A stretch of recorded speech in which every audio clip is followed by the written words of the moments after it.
জাতীয় স্বার্থে কাউকেই আমরা ছাড় দিয়ে কথা বলবো না। 70 ভাগ মানুষ যারা ভোট দিতে গিয়েছিল তাদের প্রায় 70 ভাগ, 68 ভাগের ঊর্ধ্বে তারা সংস্কারের পক্ষে রায় দিয়েছে। ওই পাকিস্তান বাহিনী ভোটের অধিকার স্বীকার করে নাই বলে তাদেরকে চড়া মূল্য দিতে হয়েছিল। আজকেও যদি সেই পুরানা কায়দায় চিন্তা করা হয় জনগণের ভোটকে অস্বীকার করার, অগ্রাহ্য করার, অপমান করার, তাহলে দেশবাসীকে অপমান করার খেসারত গোনার জন্য তৈরি থাকতে হবে। আমি আমার বক্তব্যের সূচনায় এই মহান দিবসকে সামনে রেখে প্রিয় দেশবাসী এবং প্রবাসে অবস্থানরত সমস্ত বাংলাদেশি ভাই বোনদেরকে স্বাধীনতা ও জাতীয় দিবসের আন্তরিক শুভেচ্ছা জ্ঞাপন করছি। গভীর শ্রদ্ধা নিবেদন করছি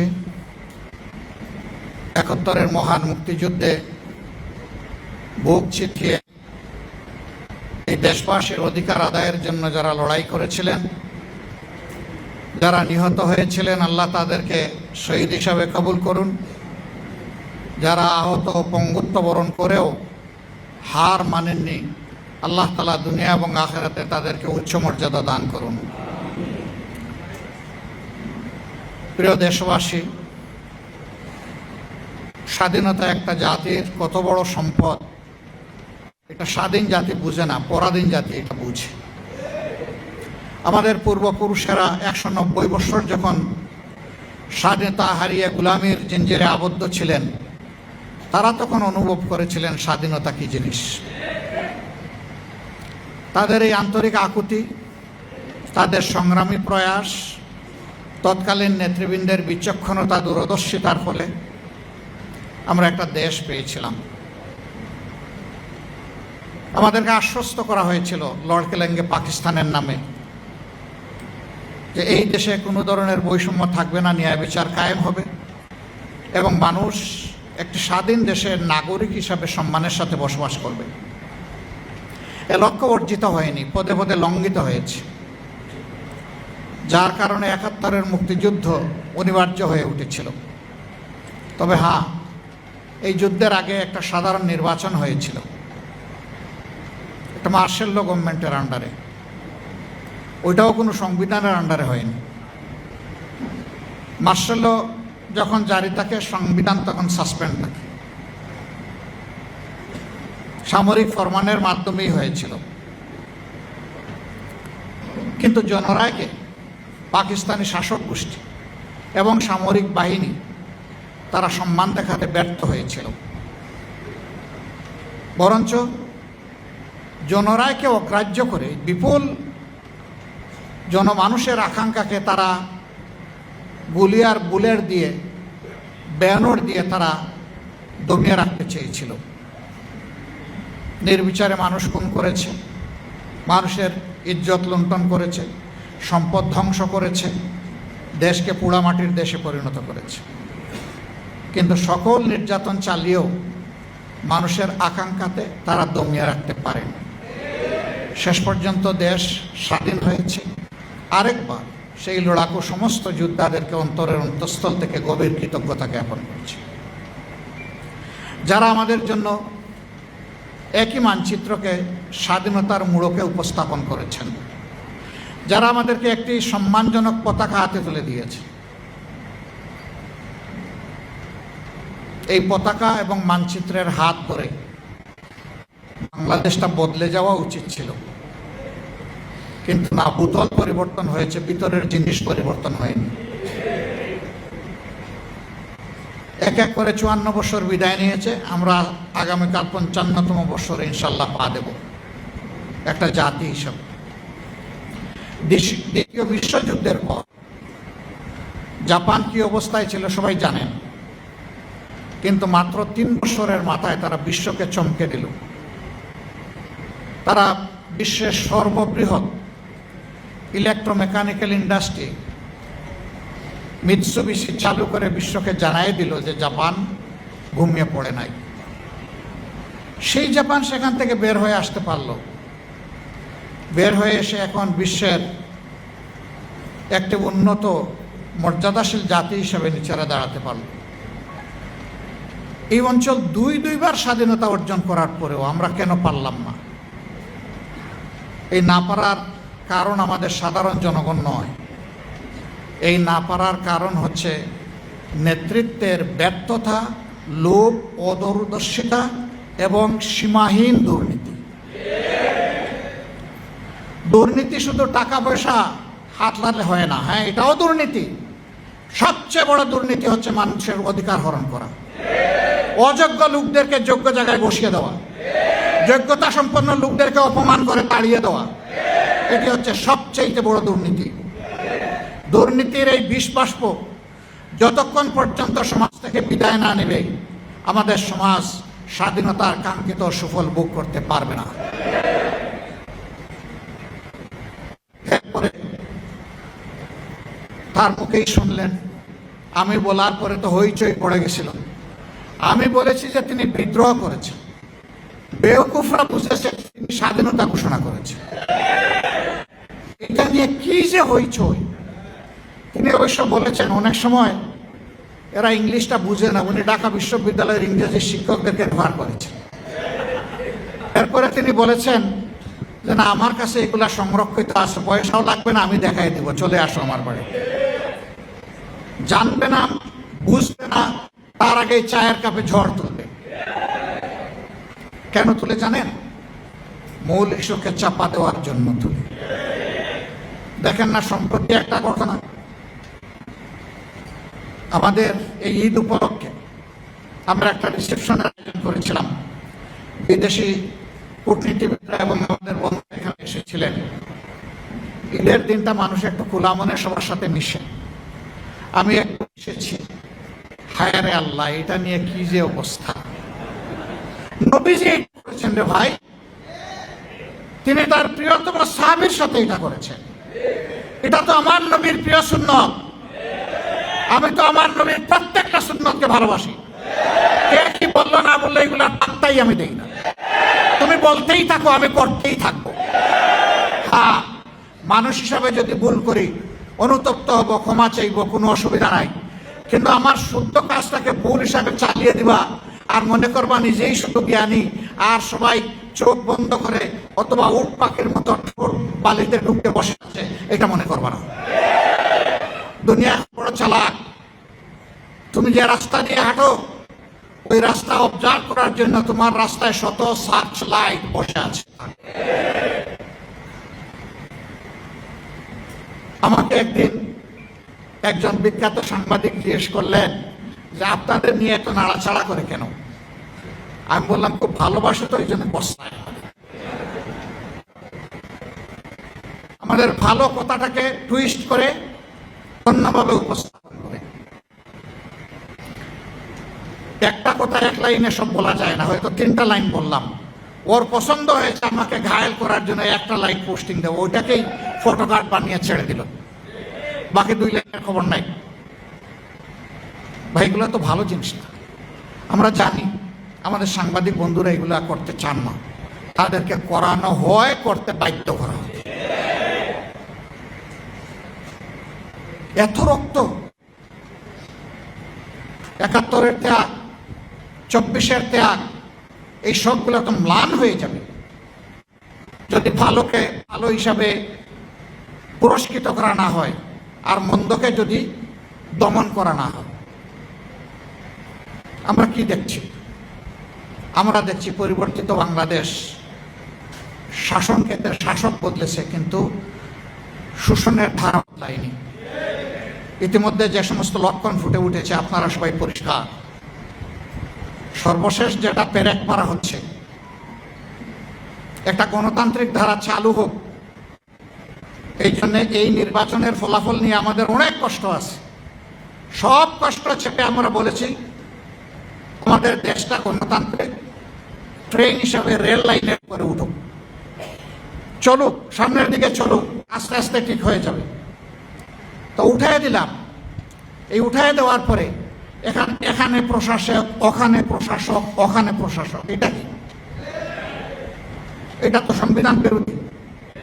পরিষ্কার আপনি সংবিধানের কথা বলতেছেন, ওই সংবিধানেই তো লেখা আছে স্থানীয় সরকারের সকল স্থলে একমাত্র নির্বাচিত প্রতিনিধিরাই তারা দায়িত্ব পালন করবেন। তো এদেরকে কে নির্বাচন করলো? এরা দলীয় আনুগত্যের ভিত্তিতে বিভিন্ন জায়গায় লোকদেরকে বসিয়ে দেওয়া হচ্ছে, জাতির গাড়ে চাপিয়ে দেওয়া হচ্ছে। আমরা এগুলো মানি না। আপনি সংবিধানের এক অংশ মানবেন, আর এক অংশ মানেন না। ভারী মজা।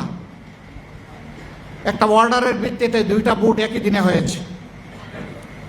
আপনি গোশত মানেন কিন্তু জুল খাইতে রাজি না। একই তরকারি একই বাসনে পাকানো হয়েছে, গোস্তটা খেয়ে নিলেন, বলতেছেন জুলটা হারাম। তো ওই গোস্ত তো জুলের ভিতরে পাকানো হয়েছে, তাহলে এই গোস্ত হালাল হয় কিভাবে? ওইটাও হারাম। জনগণকে এত বোকা মনে করার কারণ নাই, জনগণ সব বুঝে। হ্যাঁ, আপনারা মানবেন, তবে সহজে মানবেন না, আমরা বুঝতেছি। এরকম অতীতেও কিছু কিছু বিষয় সহজে মানেন নাই, কিন্তু পরে ঠিকই মেনেছেন। আমরা নিজের জন্য, কোনো দলের জন্য এই কাঠামোগত পরিবর্তন আমরা চাচ্ছি না, সংস্কার চাচ্ছি না। আমরা 18 কোটি মানুষের জন্য চাই।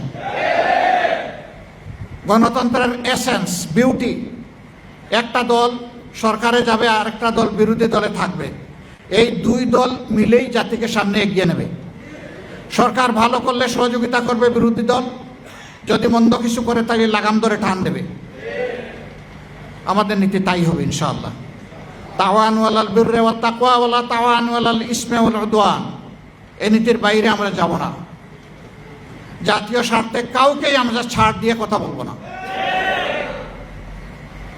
70% মানুষ যারা ভোট দিতে গিয়েছিল, তাদের প্রায় 70%, 68% ঊর্ধ্বে তারা সংস্কারের পক্ষে রায় দিয়েছে। এখন একবার তারা বলেন যে আমরা অক্ষরে অক্ষরে মানব, আবার বলেন জনগণ না বুঝে রায় দিয়ে দিচ্ছে। আরে ভাই, জনগণ বুঝুক না বুঝুক, ভোটের অধিকারটা তার, আপনার না। ওই পাকিস্তান বাহিনী ভোটের অধিকার স্বীকার করে নাই বলে তাদেরকে চড়া মূল্য দিতে হয়েছিল। আজকেও যদি সেই পুরানা কায়দায় চিন্তা করা হয়, জনগণের ভোটকে অস্বীকার করার, অগ্রাহ্য করার, অপমান করার, তাহলে দেশবাসীকে অপমান করার খেসারত গোনার জন্য তৈরি থাকতে হবে। যেই দেশবাসী রক্ত দিয়ে ফ্যাসিবাদ হটানোর রাস্তা চিনে ফেলেছে, এই দেশবাসীকে আর দমানো যাবে না। কি দিয়ে দমাবেন? ফাঁসি তৈরি আছে। কি দিয়ে দমাবেন? গুলি করবেন, তৈরি আছে। কি দিয়ে দমাবেন? আবার আয়নাঘর কায়েম করবেন, তৈরি আছে। কিন্তু বলে দিচ্ছি, ওই জীবনের বিনিময়ে সব ফাঁসি, এই ধরনের মতলবী বিচার ব্যবস্থা এবং আয়নাঘর সব গুলিয়ে দেওয়া হবে ইনশাআল্লাহ। আর এগুলো কায়েম করতে দেওয়া হবে না। জনগণের অধিকারের সাথে যারাই সিনেমিনি করবে, তাদের সাথে আমরা কোনো আপোষ করব না। জাতীয় জীবনে আমরা এখন একটা গুরুত্বপূর্ণ জায়গায় আছি, খুবই জটিল জায়গায় আছি। সম্প্রতি যুদ্ধের কারণে গোটা বিশ্ব অস্থির, অর্থনীতি অনেক দেশের ভঙ্গ হয়ে পড়েছে। জ্বালানির অভাবে অনেক দেশ খুঁড়িয়ে খুঁড়িয়ে আসছে। অবশ্য আমরা জ্বালানিতে খুবই সমৃদ্ধ, কারণ আমাদের মন্ত্রী মহোদয় বলেছেন কোনো কিছুর আমাদের অভাব নাই। এই অভাব না থাকার কারণেই কয়েক কিলোমিটার একটা পাম্পের সামনে এখন সারি সারি লাইন। তো অভাব নাই তো এত লম্বা লাইন কেন? আজকেও আমি বিভিন্ন ইন্ডাস্ট্রি মালিকদের সাথে কথা বলেছি। আচ্ছা, বুঝলাম গাড়ি চলবে না, না হয় হাঁটলাম। তো ইন্ডাস্ট্রি যদি না চলে, তাহলে এই দেশ চলবে কিভাবে?